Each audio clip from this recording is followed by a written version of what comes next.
Merci d'avoir accepté, cette interview pour, Presse Santé TV.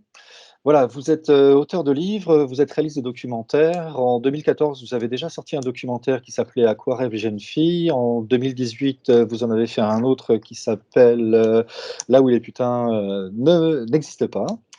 Et là, vous récidivez avec un nouveau documentaire autour, des violences obstétricales, et des accouchements, difficiles, médicalisés. Alors, première des questions, qu'est-ce qui vous a amené à vous intéresser à ce sujet-là? Parce qu'a priori, on n'entend pas de choses, extraordinaires sur ce sujet. Ben, on commence déjà à entendre pas mal de choses, hein. Depuis 2014-2015, il y a vraiment eu l'émergence d'une libération de parole, surtout sur les réseaux sociaux, sur ces questions de violences gynécologiques, obstétriques, derrière le hashtag paye ton gynéco, paye ton utérus, etc. Donc, Mmh. on assiste quand même à quelque chose à un mouvement qui est en marche à ce niveau-là. Après, moi, ce qui fait que je me suis intéressée à ça, c'est que bon, déjà, je me suis toujours intéressée à tout ce qui touchait aux questions de féminisme, aux questions de corps, de genre, d'intime, de sexualité, etc., etc. Et pour moi, l'accouchement, c'était évidemment le prolongement de ça. Je me dis, je pouvais pas m'intéresser aux questions de d'IVG, par exemple, et ne pas m'intéresser aux questions d'accouchement et de respect du consentement durant l'accouchement. Et enfin, pour moi, c'était une suite logique, mais il faut bien avouer que pendant très longtemps, pendant plusieurs décennies, l'accouchement, ça a complètement disparu de la littérature militante. Ça a été vraiment un champ complètement délaissé par le féminisme pendant assez longtemps, puisque je dirais depuis la fin des années 50, peut-être début des années 60, parce que l'urgence dans le féminisme à ce moment-là, ça a été plutôt de se préoccuper et c'est normal, de la planification des grossesses, donc de la contraception, de l'avortement. Après, il y a eu d'autres combats qui ont été menés sur la question du genre, et c'est vrai que l'accouchement, finalement, c'est quelque chose qui pouvait renvoyer éventuellement à une forme d'essentialisme en disant, ah bah oui, ce sont les femmes qui accouchent, donc voilà. Enfin, il y avait plein de choses qui étaient emmerdantes, je pense, d'un point de vue théorique, et donc c'est vrai que ça a été laissé de côté. Et c'est vraiment très récent que ça puisse refaire son entrée dans ce champ militant. Donc pour moi, c'était logique de m'y intéresser. D'accord, donc c'est dans un cadre un peu politique et de réflexion, générale sur le genre que vous avez voulu inscrire ce documentaire? En fait, pour moi, c'est une réflexion politique. Le point de départ, ce sont les violences obstétricales, c'est certain, mais ce qu'essaie de montrer le film, c'est partir de ce point de ces violences-là pour détricoter, pour essayer de comprendre tout un système. Qu'est-ce qui fait qu'on en arrive à ces violences obstétricales-là? Comprendre que c'est pas juste certains méchants isolés, comme on a entendu à un moment, où on disait oui, il y a quelques gynécos qui sont méchants. C'est pas des attaques ad hominem, c'est vraiment une réflexion à propos d'un système dans son ensemble. Qu'est-ce qui crée de la violence et de la maltraitance dans ce contexte-là? Est-ce que c'est la relation soignant-soigné qui est une relation de domination? Est-ce que c'est les problèmes aussi de coupe des budgets? Est-ce que c'est les problèmes liés à la structure hospitalière qui peuvent créer ces maltraitances-là, qui font qu'on a des soignants au bout du rouleau? Enfin voilà, essayer de reprendre tout ça et essayer de comprendre d'où ça vient. On va y venir. Alors déjà, rien que le terme de violence obstétricale, il n'est pas dans le lexique courant, de l'hôpital ou même, dans le vocabulaire courant de la santé, en général.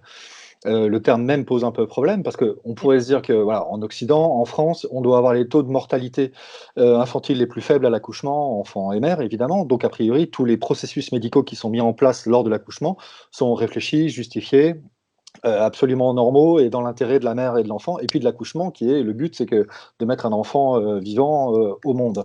Pourquoi est-ce que tout d'un coup on se met à parler de ces gestes-là comme des gestes violents? En fait, ce ne sont pas les gestes en tant que tels qui sont à bannir. C'est pas, il n'y a pas une remise en question de l'intérêt de la césarienne, il n'y a pas une remise en question de l'intérêt de la péridurale, c'est pas du tout ça en fait. Ce qui est remis en question, c'est le recueil du consentement. Est-ce que l'épisiotomie était consentie ou pas? Est-ce que on a humilié? Est-ce qu'on a parlé? Ce que racontent les mères là que j'ai rencontrées, c'était par exemple des médecins qui arrivent, qui parlent d'elle à la troisième personne comme si elle n'était pas dans la pièce, qui leur adressent même pas un bonjour et qui disent bon bah envoyez-la au bloc sans même leur dire écoutez madame, on va avoir besoin d'une césarienne, on va vous envoyer au bloc. On la prépare et dire bon bah elle est là depuis combien de temps? Elle est là depuis 6 heures. Bon, on va envoyer là au bloc. C'est ça les récits qui m'ont été faits. En fait, ce qui les choque pour la plupart d'entre elles, c'est pas le fait qu'il y a une situation d'urgence, il faut utiliser un forceps. C'est le fait qu'on le fasse sans leur accord et sans leur, comment dire, sans leur Je pense que tout le monde aurait quelque chose à y gagner finalement, à ce que le patient coopère aussi. Je pense que faire une extraction au forceps, c'est plus simple quand la mère est d'accord que quand elle l'est pas, tout simplement. Et là, ce que raconte par exemple une des mères, qu'au moment de l'extraction au forceps, ils se sont mis à plusieurs sur elle, à lui tenir les jambes parce elle voulait s'enfuir, quoi, finalement, quelque part, elle voulait se débattre. Bon, c'est pas comme ça qu'on fait les choses. Et évidemment qu'après, ça donne une mère en état de stress post-traumatique. Donc en fait, ce qui est au cœur de tout ça, c'est pas les pratiques médicales, c'est pas l'opposition de la médecine contre les pratiques naturelles, c'est juste le consentement.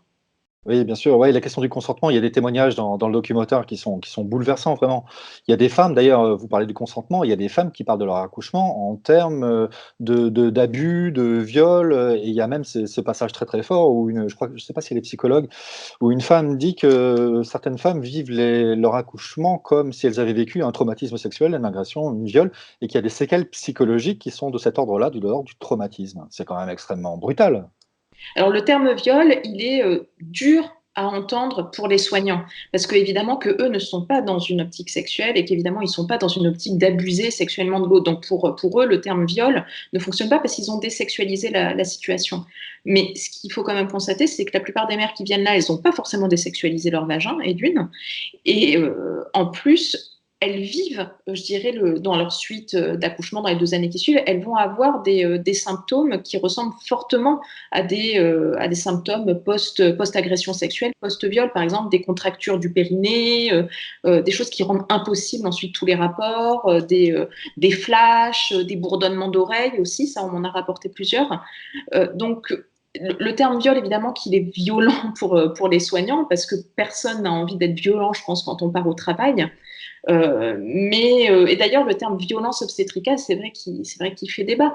Et au moment de la remise du rapport du Haut Conseil à l'égalité sur la question des violences gynécologiques obstétricales, le terme, comment dire, le titre du rapport a changé. Ça s'est transformé en enquête sur les actes sexistes en milieu gynécologique, je crois, un truc comme ça. Le terme violence obstétricale a disparu parce que justement, les équipes soignantes trouvaient ça violent pour elles.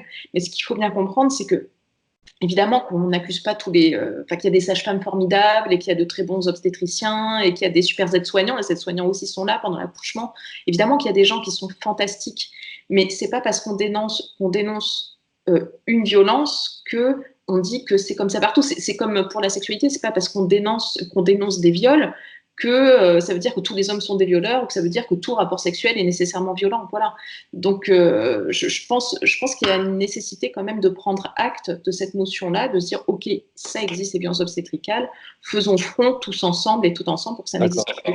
Effectivement, la vraie question, c'est de savoir pourquoi est-ce que certaines femmes le vivent, avec cette force-là, avec cette violence-là.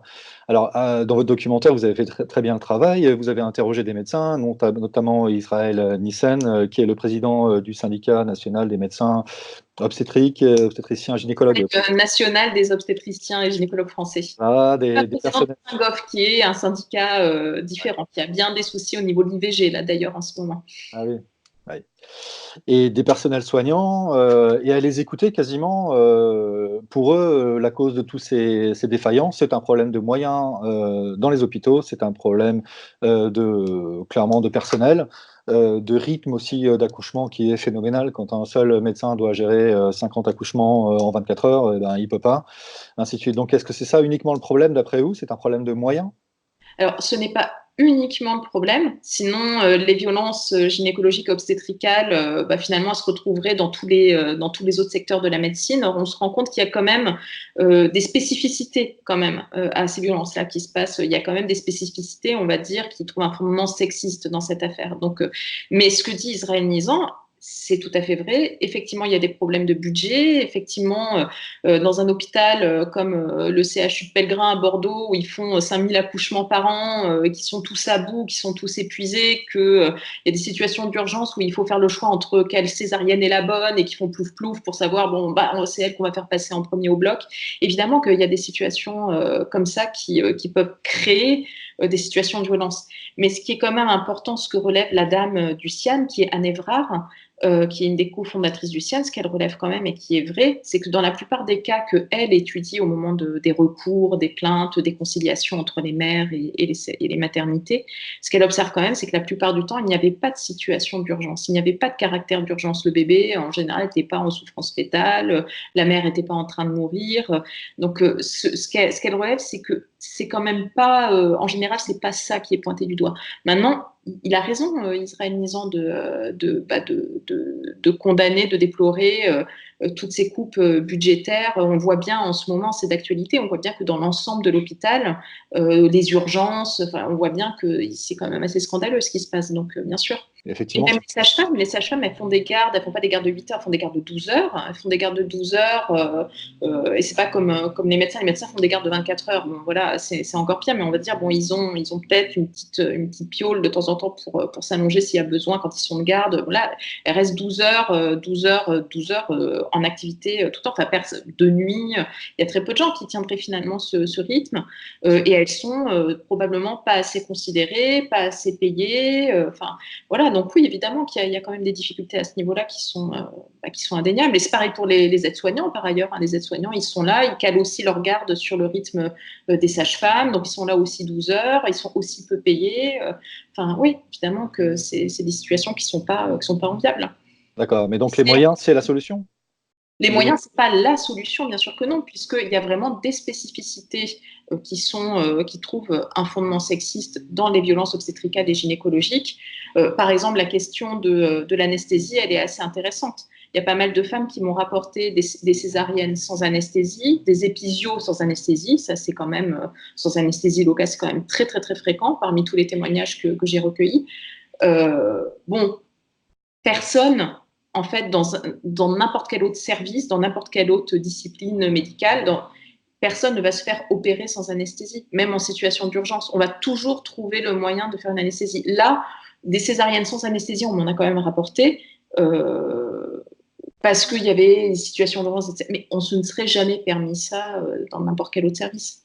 Alors c'est bien que vous abordiez ce sujet. Ça m'a dérangé dans le documentaire et vous le reformulez actuellement, c'est la question du sexisme. C'est-à-dire que vous faites un peu d'histoire effectivement, de l'accouchement, en montrant que c'est passé dans les mains des hommes, des barbiers, du XVIIIe siècle, jusqu'à nos jours et en évinçant les femmes, de ce secteur-là.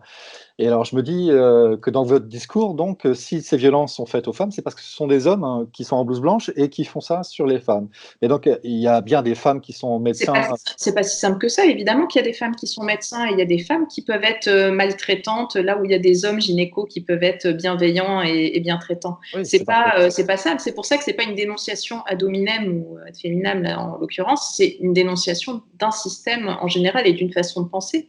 Les femmes qui sont obstétriciennes ou gynécos, déjà, ce qui est vachement intéressant de constater, c'est que dans la gynécologie de ville, la majorité des femmes, la majorité des gynécos sont des femmes, mais qu'en obstétrique, tout à coup, ça commence à s'inverser. Puis quand on commence à regarder qui est chef de service du pôle obstétrique dans tel ou tel hôpital, on se rend compte que la proportion change beaucoup.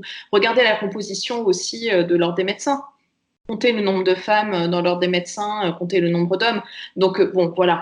Mais maintenant, c'est pas parce que quand on a soi-même suivi cette formation, qu'on a évolué dans cet état d'esprit-là, et puis, je veux dire, c'est pas parce qu'on est une femme qu'on est exempt, qu'on est, comment dire, qu'on a réussi à se déconstruire et qu'on reproduit pas soi-même des schémas sexistes. Enfin, il y a des femmes qui travaillent dans les magazines féminins et qui font des pubs pour de la crème anticellulite. Donc, c'est pas parce qu'on est soi-même une femme qu'on reproduit pas des schémas. Non, c'est pas La question, c'est pas les hommes contre les femmes. Quand on d'accord, dénonce des faits de sexisme, c'est pas les méchants messieurs contre les gentilles femmes. C'est pas aussi simple que ça. C'est d'accord. plutôt essayer de comprendre où ça trouve son fondement. Est-ce que ça trouve un premier fondement déjà avec l'idée que tu enfanteras dans la douleur, Ouais, comme, comme on le trouve dans la Bible et comme le dit le titre ici en l'occurrence. Est-ce que ça trouve son fondement là, c'est-à-dire en disant que de toute façon, on est censé en chier. Est-ce que ça trouve son fondement aussi dans le fait que dans tout ce qui concerne cette zone-là, on est censé avoir intégré la question de la douleur dans les règles, dans les rapports sexuels? On se rend bien compte que la douleur des femmes durant les rapports sexuels, elle est peu ou pas considérée. Enfin, tout le monde trouve ça un petit peu normal, quoi. Enfin, voilà, toute cette zone-là, on est censé, de toute notre vie en Chine, on voit bien sur les questions d'endométriose aussi, à quel ouais. point, pendant très longtemps, ça n'a pas été pris au sérieux parce qu'on considérait que, bon, bah, avoir mal, c'était normal. Donc voilà, d'où ça trouve son fondement, tout ça. D'accord. On voit que Marlène Schiappa, secrétaire d'État à l'égalité, hommes-femmes, a pris le sujet à bras-le-corps, ou du moins a essayé de le faire à travers le rapport que vous avez, mentionné tout à l'heure. Est-ce que vous pensez que l'avenir, la solution à tout ça, passera par le politique? Ce sont des actions politiques, des prises de conscience, des décideurs qui pourront changer ça? Moi, j'ai trouvé ça très intéressant. Je pense qu'on peut au moins lui accorder ça, qu'on soit d'accord politiquement ou pas avec Marlène Schiappa, c'est pas le propos, mais on peut au moins lui accorder ça, c'est d'avoir été la première personnalité politique à s'emparer du sujet. Parce qu'avant, rien du tout. Personne ne s'était vraiment exprimé sur ces questions-là. Donc, c'est déjà un premier pas. Et la commande de rapport, symboliquement, c'était un premier pas. Après, on peut se poser la question, est-ce que c'était son rôle ou est-ce que c'était le rôle d'Agnès Buzyn, la ministre de la Santé? Oui. C'est une vraie question. Est-ce que c'était pas au ministère de la Santé de diligenter une étude, de demander des chiffres, voilà. Sauf qu'ils l'ont pas fait.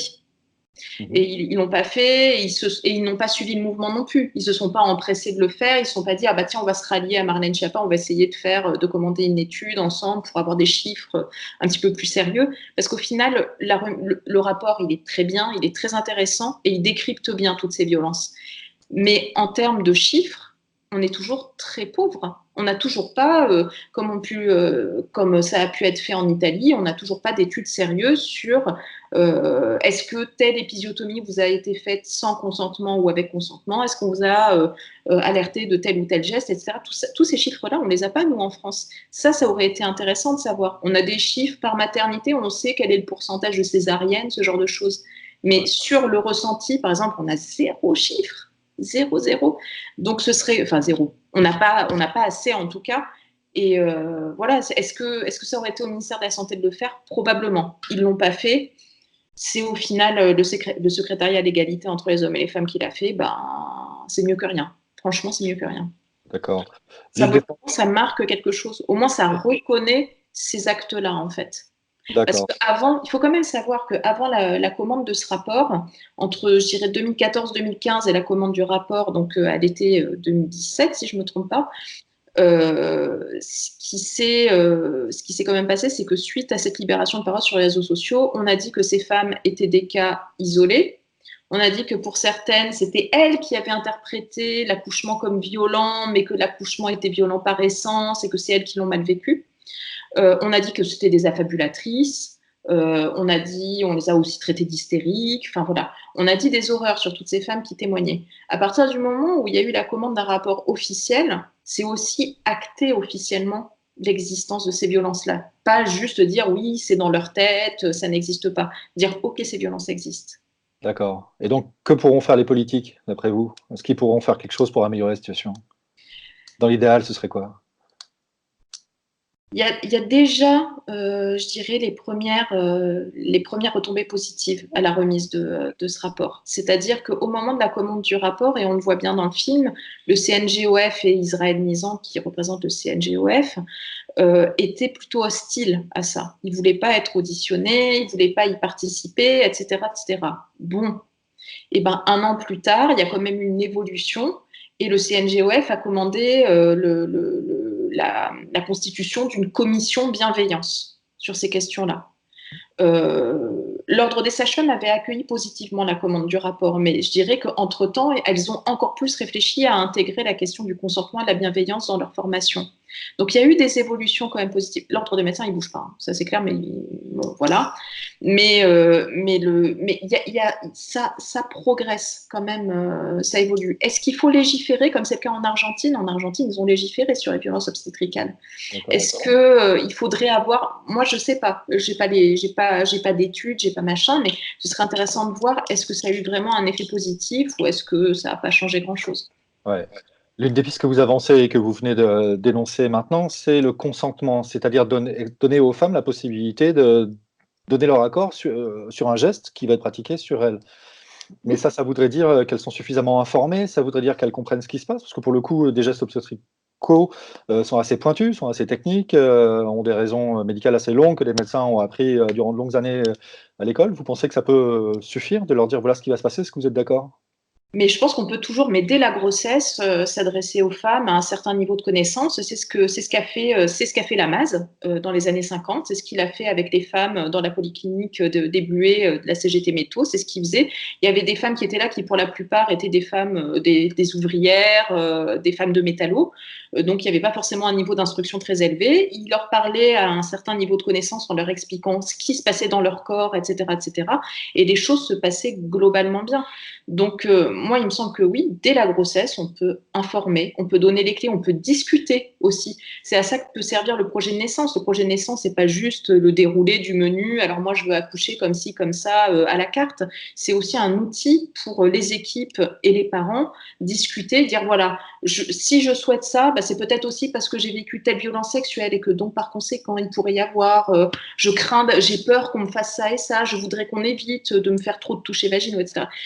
Ça peut être un support de discussion. Et voilà, je pense que dès la grossesse, il y a tout ça à mettre en place. Et encore une fois, la plupart du temps, quand il y a des histoires de violences obstétricales qui sont rapportées ou qu'il y a des demandes de conciliation, c'est pas sur des cas d'urgence. C'est Ouais, pas ouais. là-dessus. C'est pas là-dessus. C'est souvent sur des humiliations, des phrases un peu assassines ou des gestes qui étaient pas utiles. C'est pas sur les gestes d'urgence qu'il faut faire pour sauver la mère et le bébé. C'est pas là-dessus. D'accord. Dans votre documentaire, vous donnez la parole à une sage-femme qui accompagne, des femmes enceintes jusqu'à l'accouchement, chez elles, d'ailleurs, et vous rapportez très justement que c'est très isolé en France, alors que dans d'autres pays, pays du Nord, je ne sais plus lequel, le Danemark, c'est Les Pays-Bas, je crois. Les Pays-Bas, c'est Pays-Bas? 30% des accouchements, il me semble. Voilà, et on sent effectivement en France, je m'étais déjà renseigné sur le sujet, on sent qu'en France, effectivement, la possibilité qui est donnée aux femmes d'accoucher différemment, de vivre leur grossesse jusqu'à l'accouchement différemment, est très, très limitée, voire freinée. On leur fait peur, en leur mentionnant des risques, mais alors qui sont des risques réels, hein. Effectivement, il y a des hémorragies, d'ailleurs la sage-femme en parle, des hémorragies qui peuvent survenir, qui sont très, très graves, qui nécessite un plateau médical, d'opération, à côté quoi, à la porte d'à côté. Mais pour autant, est-ce qu'on pourrait pas avoir, l'augmentation de ces sages-femmes qui sont formées ou de ces approches de l'accompagnement, de la grossesse, depuis la conception, jusqu'à la naissance? Ça Alors, pourrait effectivement, participer à la réponse? l'accouchement à domicile en France, c'est vraiment très minoritaire. Ça, c'est certain. C'est 1% des accouchements en France, c'est rien du tout. Moi, ce qui m'interroge, c'est, je suis pas là pour faire la défense de l'accouchement à domicile. Moi-même, j'accoucherai pas à domicile, personnellement. Mais ce qui est quand même intéressant, c'est que déjà, il y a beaucoup de femmes qui vont accoucher, qui demandent à faire un accouchement à domicile, qui ont déjà accouché à l'hôpital avant et qui en ont gardé un souvenir, euh, un traumatisme pour certaines. Donc c'est pour ça qu'elles font cette demande d'accouchement à domicile. Moi, ce qui m'interroge, c'est le fait que ça constitue une véritable transgression institutionnelle.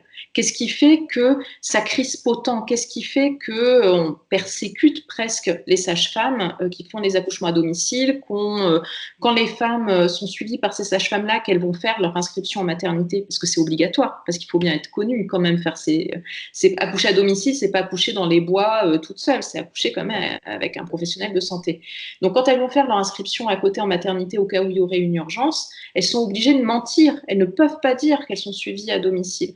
Donc moi, c'est tout ça qui m'interroge, c'est qu'est-ce qui fait que